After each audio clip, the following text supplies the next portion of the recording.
Good morning, everybody. We'll start. We're going to be at lesson 8 on seeing Jesus in the Old Testament, and particularly right now we're doing some plagues, and we'll be on the plague of locusts. So we'll call this one locusts and darkness, although the darkness part may wait if we don't get there, but we probably will. So it'd probably be locusts and darkness. I think that'd be fine. So today's trivia question is how many times, and these are occasions, not separate gospels, but how many occasions did God speak from heaven in the lifetime of Jesus, and what were they? I can think of two off the head. Two offhand are the easy ones, right? Yeah. Which are? When he was baptized. Yeah, baptism. And the other one is leaving me now. Yeah, that's good. The other one starts with a T and is not transcontinental. The transfiguration, yes. Yeah. And so the baptism and transfiguration, I think, are the straightforward ones. And he said a very common or a very similar statement, in a sense. You know, it's my son, listen to him, is what he said, transfiguration. And of course, his baptism, he descended with the Holy Spirit like a dove and said, "This is my son whom I am well pleased." Pretty similar. What's the third? And there are three, by the way. I just gave it away. The crucifixion. I actually would tend to say that's probably not quite when the voice from heaven came. That's when Jesus called out to heaven. Eloi, Eloi, lama sabachthani. We ascended, okay, during the lifetime of Jesus, I guess I'd say. Did he, let's look at that. Did he, when he ascended? Because all of these are really good commentary on the connection between God the Father and God the Son. So here, one occasion, he was eating, he said, "Don't leave Jerusalem." This Acts chapter 1, I should have said. "Now for you know the time or dates that the Father set by his own authority," that's Jesus. And after he said this, he was taken up before their very eyes, and a cloud hid him from their sight. While they're looking intently in the sky as he is going, when suddenly two men dressed in white stood beside them. That's maybe not quite the voice from heaven I was thinking of. "Men of the Galilee," they said, "why do you stand here looking into the sky? This same Jesus who's been taken from you into heaven will come back in the same way you've seen him go back into heaven." That's Acts 1 verses 10 and 11. So the other one is obscure, admittedly. Let's look over at Luke. So what I'm thinking is when the voice came from above, the voice of God. And after Luke, you can turn to John, because I meant to say John. John, this is at John 12:20. This is shortly after the triumphal entry. We'll read it real quick. "Now there were some Greeks among those who went to worship at the feast. They came to Philip, who was from Bethsaida in Galilee, with a request. 'Sir,' they said, 'we'd like to see Jesus.'" And this really means they'd like to interview Jesus, is the way the Greek reads.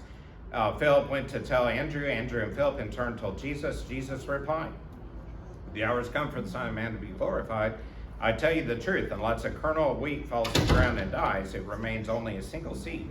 But if it dies, it produces many seeds." So again, if you didn't quite catch, John 12, and I'm now at verse 25. "The man who loves his life will lose it, while the man who hates his life in this world will keep it for eternal life. Whoever serves me must follow me, and where I am, my servant also will be. My Father will honor the one who serves me. Now my heart is troubled, and what shall I say? Father, save me from this hour. No, it was for this very reason that I came to this hour. Father, glorify your name." And a voice came from heaven, "I have glorified it, and I will glorify it again." That's the third. The crowd was there, that was there, and heard it, said it had thundered. Others said an angel had spoken to him. So they were a little unclear on not understanding. But Jesus said, "The voice was not for your benefit, but mine." So Jesus said, "Father, glorify your name." And a voice came from heaven and said, "I have glorified it and will glorify it again." So then verse 31, "Now is the time for judgment on this world. Now the prince of this world will be driven out. But I, when I'm lifted up from the earth, will draw all men to myself." He said this, showed the kind of death he was going to die. The crowd spoke up We have heard from the law that the Christ will remain forever. So how can you say the Son of Man must be lifted up? Who is the Son of Man? And Jesus told them, and I want you to hear this very distinctly because we'll be talking about with the plague of darkness that meant. You're going to have the light just a little while longer. While you have the light before darkness overtakes you, walk while you have the light before darkness overtakes you. The man who walks in the dark does not know where he is going. Put your trust in the light when you have it, so that you may become sons of light. And so I think that's an interesting, very interesting passage in general, but specifically when he's mentioning dealing with he is the light. You're going to have the light just a little while longer with you. Okay, so now we'll go back to Exodus. So the answer on the trivia question was the baptism of Jesus, transfiguration of Jesus, and the discussion about being the Christ before the Greek in the Greeks in the last week of his life. So we'll go back over now to Exodus 10. I understand Larry covered the Bible last week, and so I'm going to repeat a lot of what he said, but because it's in the Bible. So that's the joy of it. So when we look at the plague of locusts, and I believe we started in on this a little bit last time, but I'll repeat it quickly. The false god here, or the god of the Egyptians here, is the god Seth, who is the god of storm and of disorder. And so there was a storm of locusts that came in and caused disorder because they had no more food left. And so that seems to be the reason this god was attacked here. But if you think about the plagues in sort of an order, and I'm not going to go through it specifically, but God hit water and then critters, in this case amphibians like the frogs, and then several plagues on livestock and humans, and then he was starting to wipe out the crops, which would feed the humans, and so the sustenance of the human was being hit, and of course that we saw that with the hail and the destruction of the crops, and then now we'll talk about the locusts. And then ultimately it gets to the point of taking out Pharaoh from the lordship he felt over the people of Egypt. So we'll look at this plague of locusts. The Lord said to Moses, this Exodus 10:1, go to Pharaoh, for I have hardened his heart and the hearts of his officials, so I may perform these miraculous signs of mine among them, that you may tell your children and grandchildren how I dealt harshly. Sorry, used to be able to read. Let me try it again. That you may tell your children and grandchildren how I dealt harshly with the Egyptians and how I performed my signs among them, and that you may know that I am the Lord. So very distinctly to bring about the realization that God is God, that Jehovah God is the one God. So Moses and Aaron went to Pharaoh and said to him, this is what the Lord, the God of the Hebrews, says, how long will you refuse to humble yourself before me?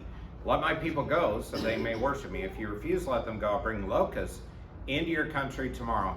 And it's interesting, I was looking up in the literal Bible that we referenced before a few times, that literally means I will bring locusts into the border of Egypt. So it'd be the Egyptian territory would be where the locusts would be. And I think that's a pretty interesting thing too. I will bring locusts into your country.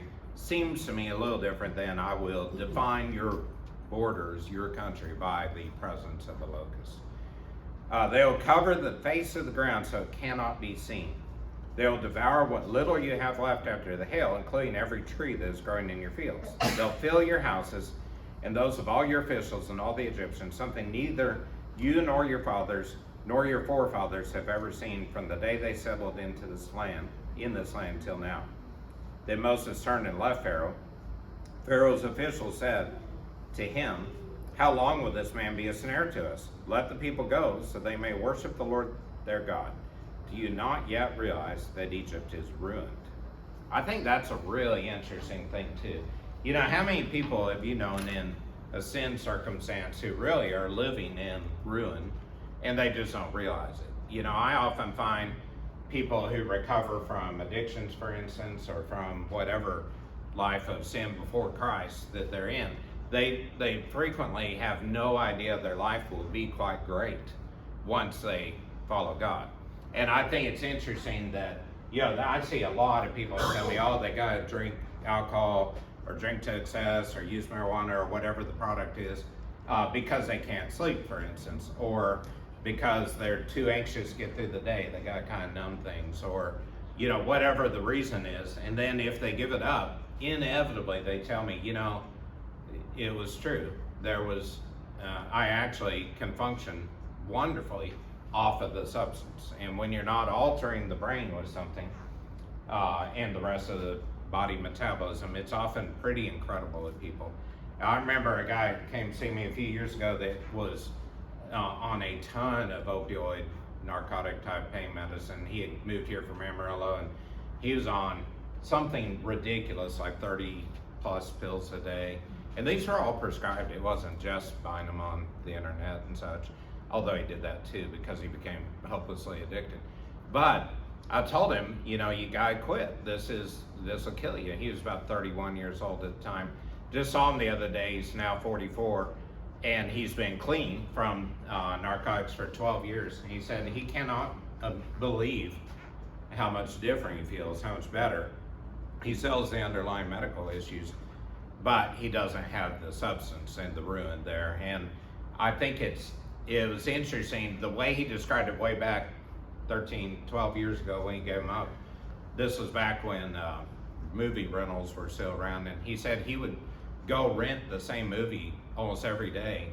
And his wife would say, we just watched that yesterday, and he'd say, no, we didn't. And he had no memory of any of that. And there's like this blank phase in his life he can't remember. And I'd say it's interesting to see this statement of, don't you realize that Egypt is ruined, and yet the world's most prominent leader on the earth just couldn't realize it. And obviously, we've talked about some of that is the hardening of the heart. Some of that is just the fact that he was obstinate. And when you're leading the most important, most prominent country in the world, you don't necessarily want to yield to the guy who came in from the desert and said, let my people go. Can it be kind of an addiction to power? Yeah, absolutely. Addiction to power is what he said. I mean, we've got it going on today. Yeah, it is. I mean, I think, absolute power absolutely corrupts. We tend to talk about because enough's never enough. I'm always amazed how people who are billionaires feel like they got to invest more and earn more and move up on the list because somehow that's going to help them. You kind of wonder. It's interesting, but addiction to power is a very real addiction, no doubt. Yes? For the officials to actually bring this up and talk to Pharaoh in this manner, it kind of could be disrespectful, I guess. Yeah. How much are those officials putting their life in danger? It's an excellent question. By Pharaoh saying, well, you were my official. I don't like the way you're talking to me, off with your head. Right. I think only the Queen of Hearts has off with your head. But anyway, but what he was saying is how much did these magicians put risk to themselves by bringing this up with Pharaoh? Could he have just executed him or said off with your head? A nice euphemism for I'm going to kill you right now. I think I think they did endanger themselves, and that brings up the interesting point, which I think about, and I don't know if any of you consider, but why didn't Pharaoh just kill Moses? Why didn't Pharaoh say, I've had enough of this, you're bothering me over and over? And I think it was, he ultimately knew there was not just Moses behind the power going on. And, going back to the phrase of when the magician said, this is the finger of God, I think he knew. I think he just had obstinate feeling and hardening of the heart and a tendency to not want to appear weak before other nations. And I think he knew that if he killed Moses, he would be subject to the wrath of God. I don't know that he realized he was subject to the wrath of God anyway. But I also think that the magicians were, generally speaking, the ones who performed the worship ceremonies to the false gods, the gods of Egypt.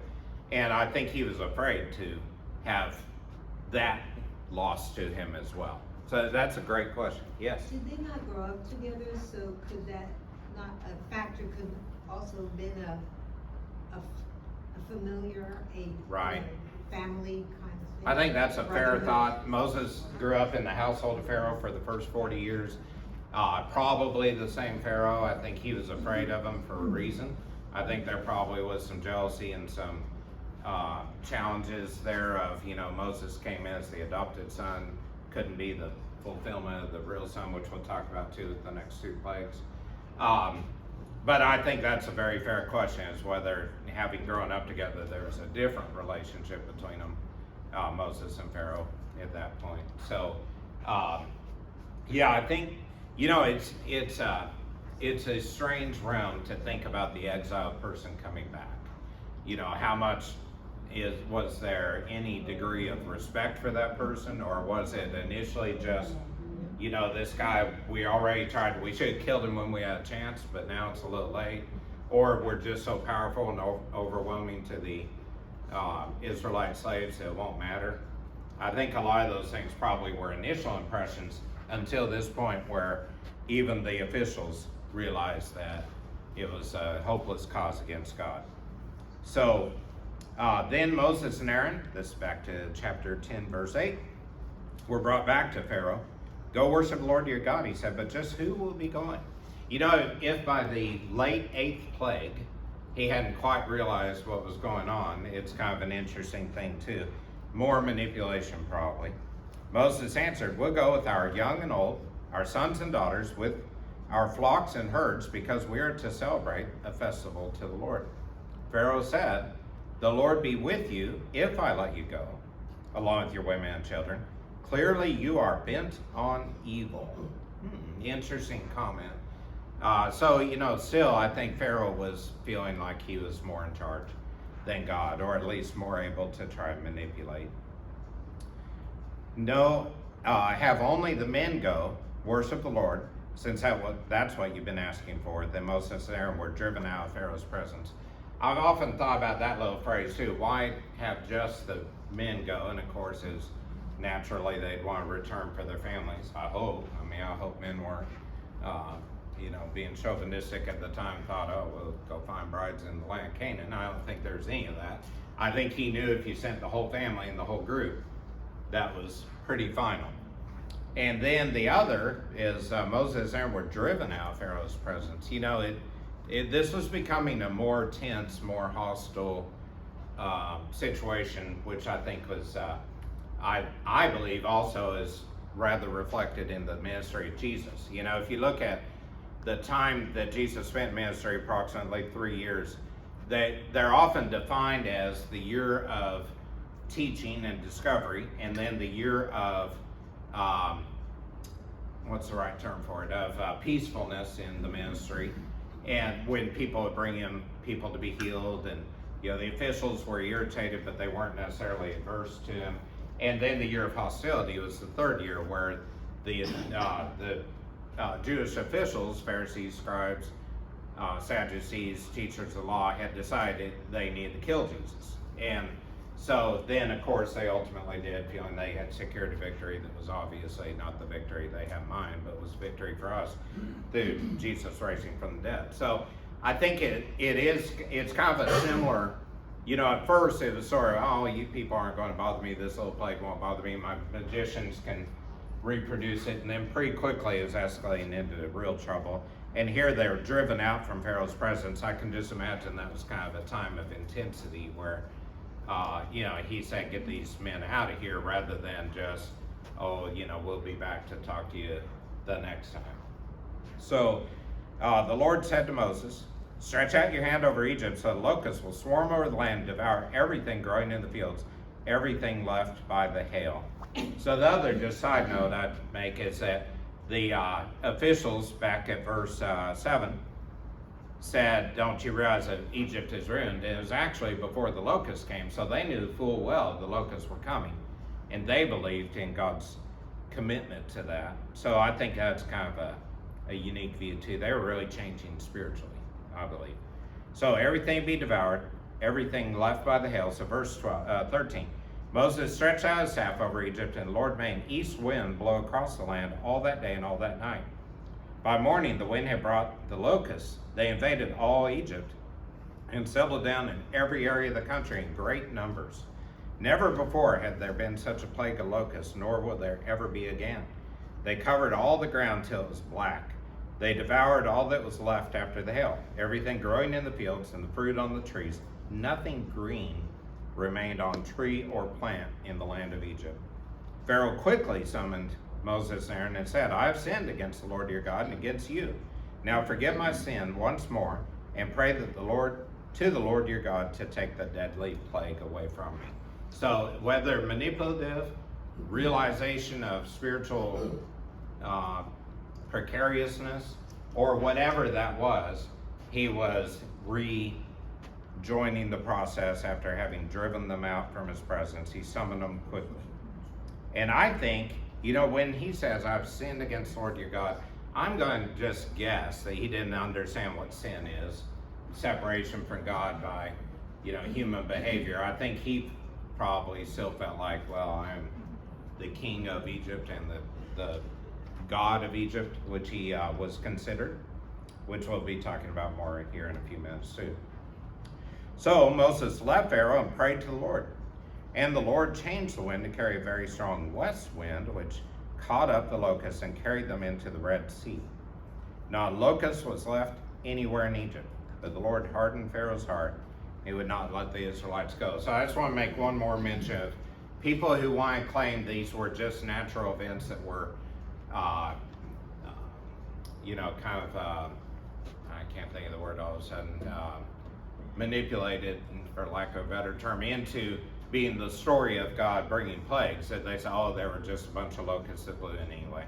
I think the key points there are the locusts blew in and filled the land of Egypt, the borders of Egypt, and they couldn't even see the ground. Then when the wind left, they were all gone. If you have a plague of cicadas or grasshoppers come through, they come and then big numbers come, then most of them go, and then there's still some around. And that's a more natural event. And the natural event isn't covering the ground and eating up everything, such that nothing is green. So I think this was the miracle it's stated to be, even if people want to try to say, oh, this was just natural with the wind, or, whatever way they want to put that.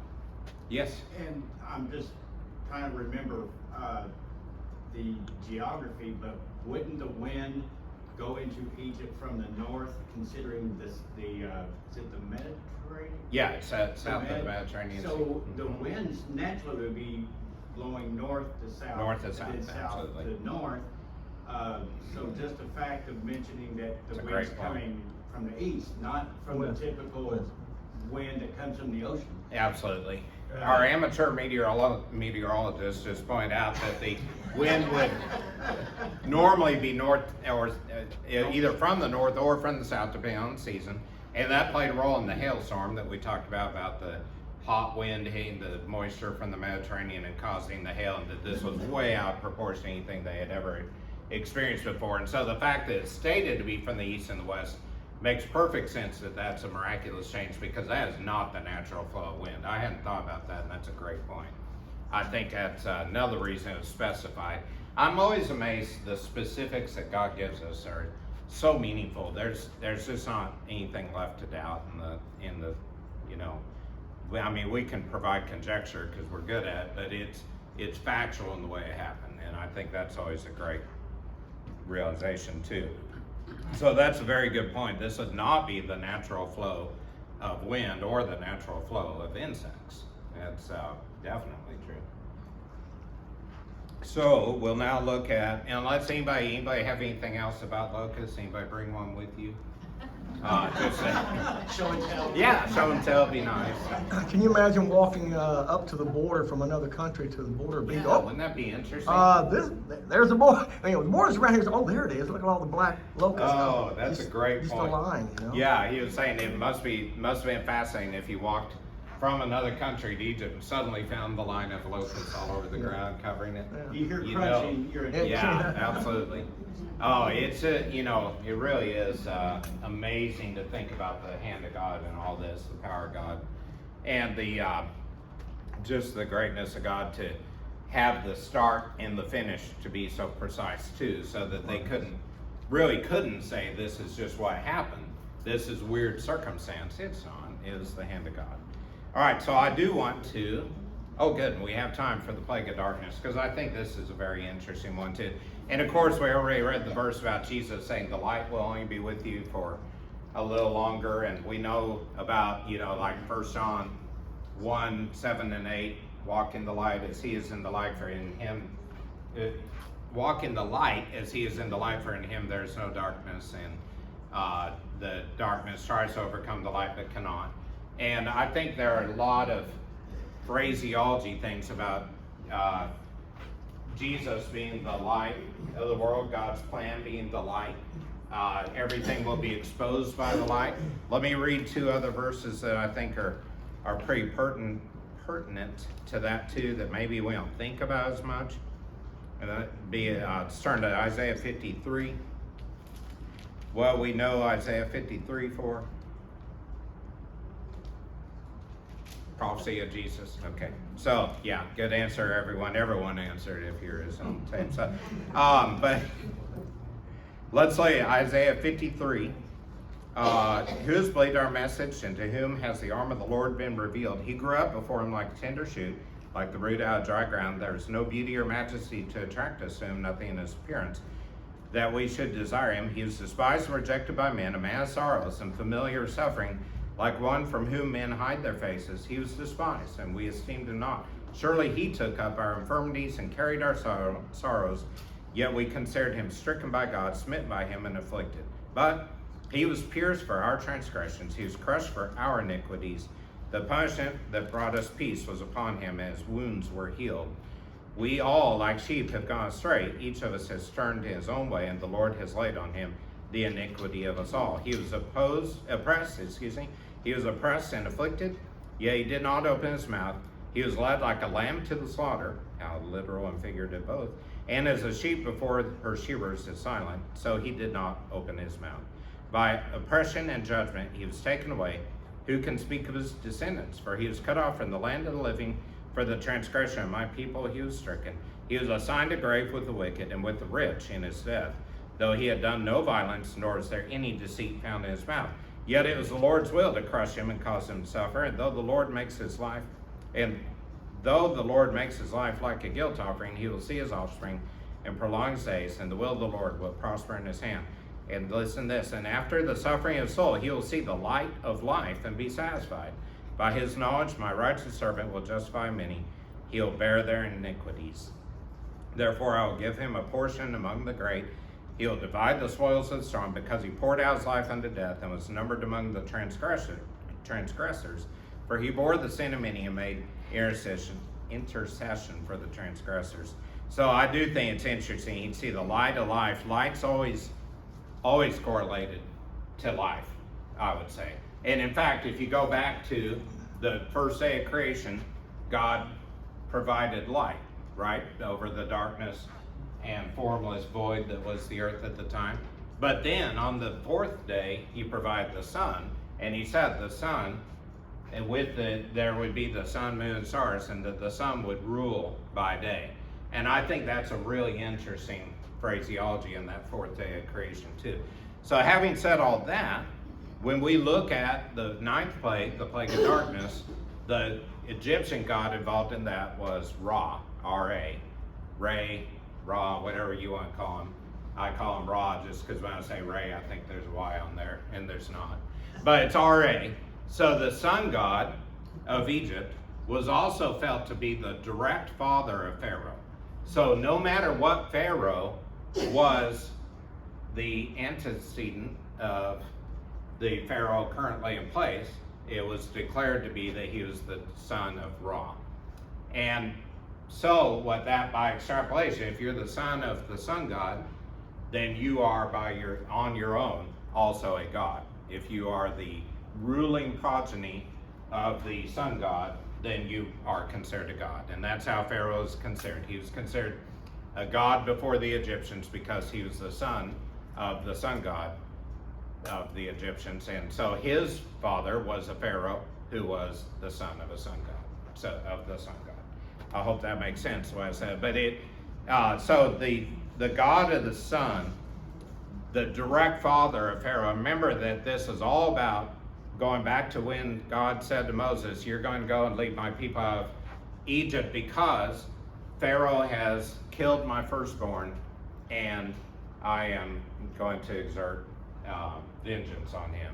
And that's a paraphrase, but that's what he said for the reason to go in and release or secure the release of the Israelite slaves. So when he comes down to the 9th plague and attacks the sun, essentially shows who has more power over the sun, Ra, the sun god, or Jehovah God, the one and true only God. I think it's clear who has dominion. So let's look at verse 21, chapter 10 of Exodus. Then the Lord said to Moses, stretch out your hand toward the sky so the darkness will spread over Egypt. Darkness that can be felt. That's an interesting type of darkness, isn't it? Yes. I can relate to this because when I was a child, my parents, we went on vacation, went to Carlsbad County. Oh, yes. And when they got us way down there in the very deepest part of it, the rangers, they turned the lights out. And it is darkness like can be felt. I mean, it's so weird because it never experienced anything like that.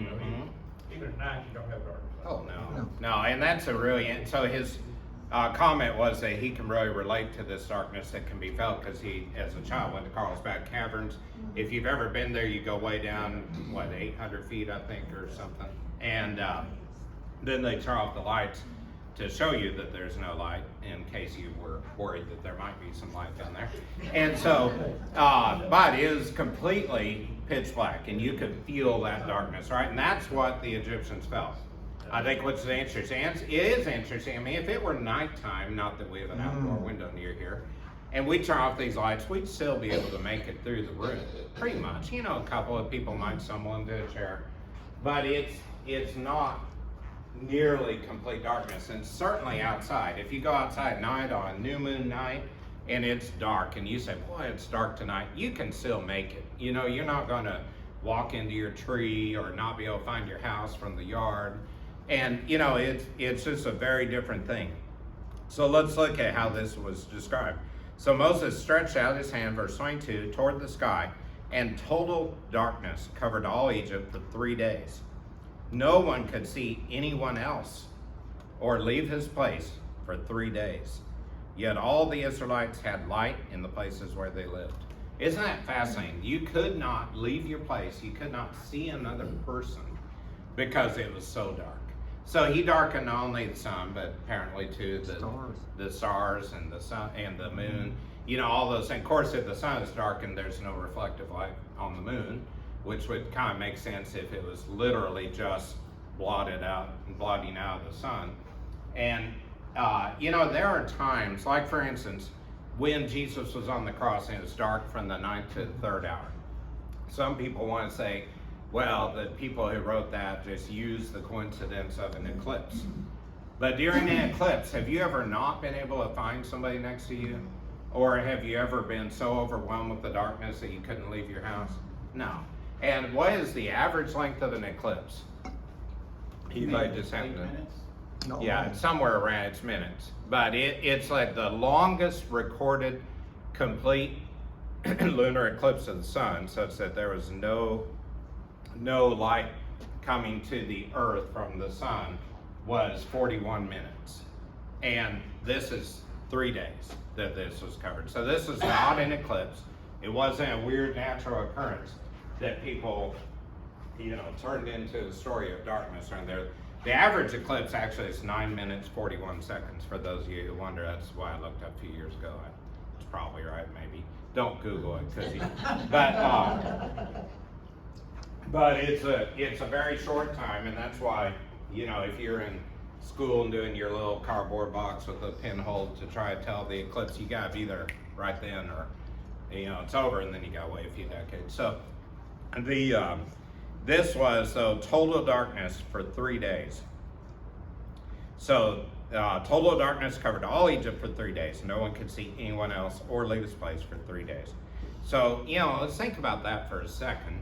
Is that if you have, and I did want to mention, by the way, sorry, going back to the eclipse issue, even the 6 hours at the cross, far longer than any eclipse. So that was the hand of God too. I don't think there's any doubt.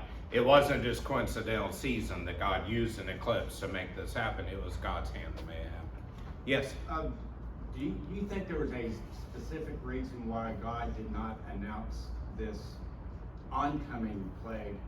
The other plagues, he said he had Moses tell Pharaoh, Yeah. okay, this is what's going to Excellent happen. point. And then now, this is, I won't say out of the blue, it's just that he wasn't announced that, okay, now we're going to have darkness, or you're going to have darkness. I think that's a great question, and I think the main reason would probably be because Ra was considered to be the chief god, and I don't know that that's even a good answer for you. His question was, why was this one not announced?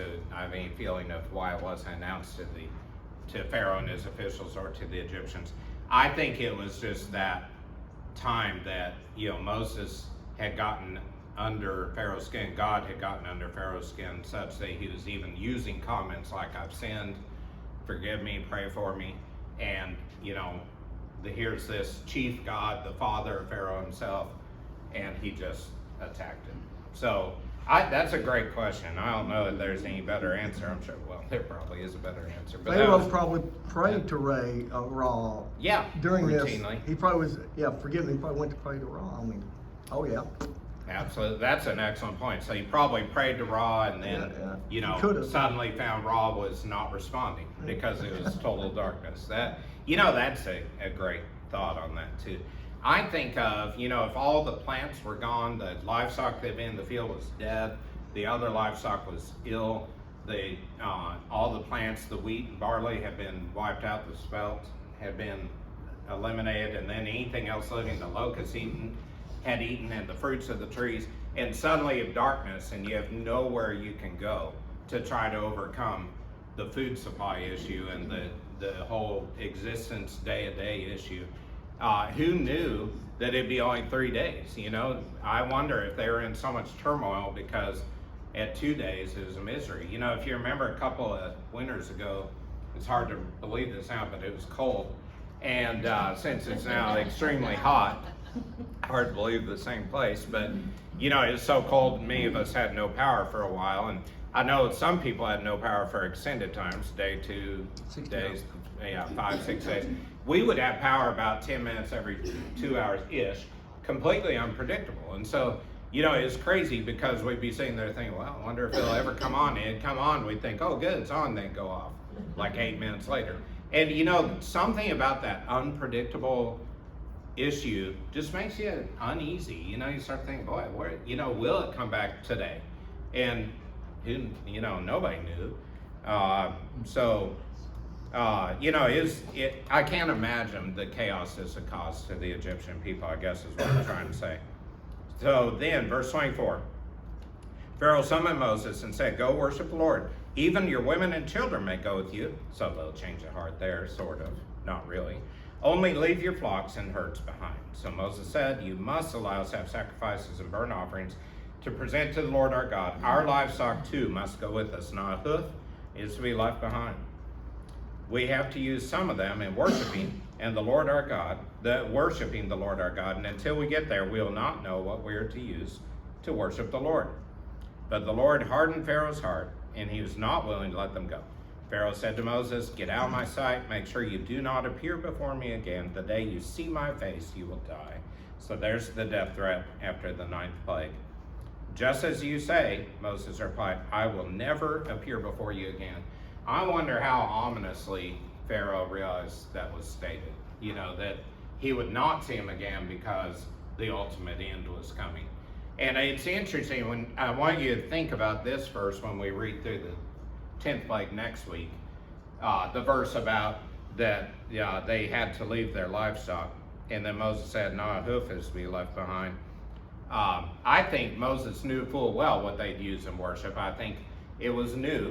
This was not a time of sacrificial worship. The law of Moses is what sacrificial worship is based on. And the law of Moses didn't come about till after the departure from Egypt, when he went up to the mountain of God, Mount Sinai, Mount Horeb, and received the law. and then all the sacrifices were put in place. So it is true, they weren't familiar with animal sacrifice. That wasn't a deal for the Israelites in the contract with God, essentially, to worship him in the way he was to be worshiped. But I think that the allusion there is fair. The statement is fair that they didn't know exactly how to do it because it wasn't law. But I think it's very important that it was mentioned that Moses said, no, you can't take your livestock, because of what we'll find out from the Exodus, the literal Exodus, next week. So thank you for bearing with us a couple extra seconds today, and 2 or 3 seconds. And then we'll pick up there next week. Thank you for all the comments. Have a blessed week.